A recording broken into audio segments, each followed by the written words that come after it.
₹83 रोजामध्ये जर काम करणारं कोणी असेल तर ती फक्त शालेय पोषण आहार कर्मचारी आहे। शाबासकी नकोय आम्हाला मानधन नकोय, आम्हाला वेतन हवंय। सगळ्या प्रकारचा विरोध झुगारून शेतकरी आणि कामगार वर्ग या ठिकाणी राजूरवरून अहिल्यानगरच्या दिशेने मार्गक्रमण केलेलं आहे। आज या ठिकाणी पाहू शकतो आपण की हे लाल वादळ जे आहे ते अहिल्या दिशेने निघालेलं आहे। 2 दिवसांचा मुक्काम करून अहिल्यानगरचे पालकमंत्री जे आहेत राधाकृष्ण विखे पाटील यांच्या निवासस्थानी जाऊन तिथे मुक्काम ठोकणार आहेत आणि तिथे जर मागण्या मान्य झाल्या नाही तर त्यानंतर ते अहिल्यानगरच्या दिशेने तिथून मार्गक्रमण करणार आहेत। आपल्यासोबत काही महिला आहेत, आपण त्यांच्याशी विचारणार। तुमच्या काय मागण्या आहेत, कशासाठी चालला तुम्ही? आज आम्ही राजूर मधून जे विखे पाटील जे आमचे पालकमंत्री गेल्या 17 ते 18 वर्षापासून आम्ही आशा सेविकेचं काम करतोय। आरोग्याचा काना म्हणून आम्हाला ओळखलं जातं। कोरोनाच्या काळामध्ये WHO म्हणजे WHO ने आम्हाला प्रमाणित केलं फ्रंटलाईन वर्कर म्हणून। शाबासकीची थाप दिली, पण शाबासकीने पोट भरत नाही। शाबासकी नकोय आम्हाला मानधन नकोय, आम्हाला वेतन हवंय। या मागणीसाठी आम्ही असंघटित क्षेत्रातले आशा सेविका, ज्या अंगणवाडी सेविका आहेत, शालेय पोषण आहार कर्मचारी साहेब, ज्या शालेय पोषण आहार कर्मचारी आहे आपल्या देशामध्ये ₹83 रोजामध्ये जर काम करणारं कोणी असेल तर ती फक्त शालेय पोषण आहार कर्मचारी आहे।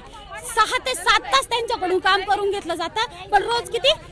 फक्त ₹2,500। शासनाला लाज वाटली पाहिजे। ₹2,500 मध्ये कोण घर चालवतं? आज काही विधवा आहे, परित्यक्त आहे, घटस्फोटित महिला आहे की ज्यांचं घर फक्त आणि फक्त ₹2,500 चालतं। कोणता असा अधिकारी हो ₹2,500 मध्ये घर चालवणारा? त्यांनी घर चालून दाखव आणि मग या महिलांचा विचार करावा। फक्त म्हणायचं बेटी बचाव बेटी पढाव, ही अशी बेटी आज रस्त्यावर उतरली, त्यांना दिसत नाही का? आज खासदारांच्या मानधनामध्ये पेन्शन मध्ये 24% वाढ केली। मागितले होते त्यांनी?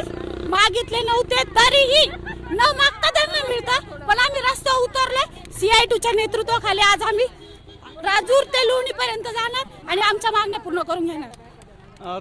ताई, तुम्ही रस्त्यावर उतरून आता मागण्या मान्य करण्यासाठी जातात। आपण लाडक्या बहिणीला ₹1,500 दिले जातात, तुम्हाला काही मदत मिळते? काहीच नाही। आम्ही विधवा महिला आहे दादा, आम्हाला 2,500 मानधनामध्ये भागत नाही। परपंच कसं चालायचं? आमची मजबुरी। या सरकारला आमची माया दया कशी येत नाही? काय करतोय सरकार? वरून त्यांच्या शाळेच्या लोकांचा सासुरवास ऐकायचा। एवढ्या मोठ्या संख्येने महिला या ठिकाणी जमल्यात, तुम्ही आता पहिला मुक्काम कुठं करणार आहे? काय आता आम्ही पहिला मुक्काम अकोल्यामध्ये करणार आहे। आता राजूरवरून आम्ही डायरेक्ट पालकमंत्र्याच्या घरावर धडक देणार आहोत, पण आता पहिला मुक्काम आम्ही आज अकोल्यात करणार आहोत। पण आमच्या एवढ्या म्हणजे मागण्या घेऊन आम्ही तिथे जाणार आहोत, पण एवढं म्हणजे मागणी आमची असं जगामध्ये, देशामध्ये, राज्यामध्ये एवढं मानधन कुणालाच कमी नाही। एवढं आम्हा शालेय पोषण आहार कर्मचाऱ्यांना आहे फक्त ₹2,500 महिना, म्हणजे ₹83 रोज आहे। या ₹83 रोजामध्ये कसं घर चालवायचं, कसं भागवायचं हे शासनाला कळत नाही का? दिसत नाही का? ज्याला घरी ज्या महिला बसतात, ज्या लाडक्या बहिणी म्हणतो शासन, माझ्या लाडक्या बहिणी आहेत, त्यांना ₹1,500 महिन्याला देतात।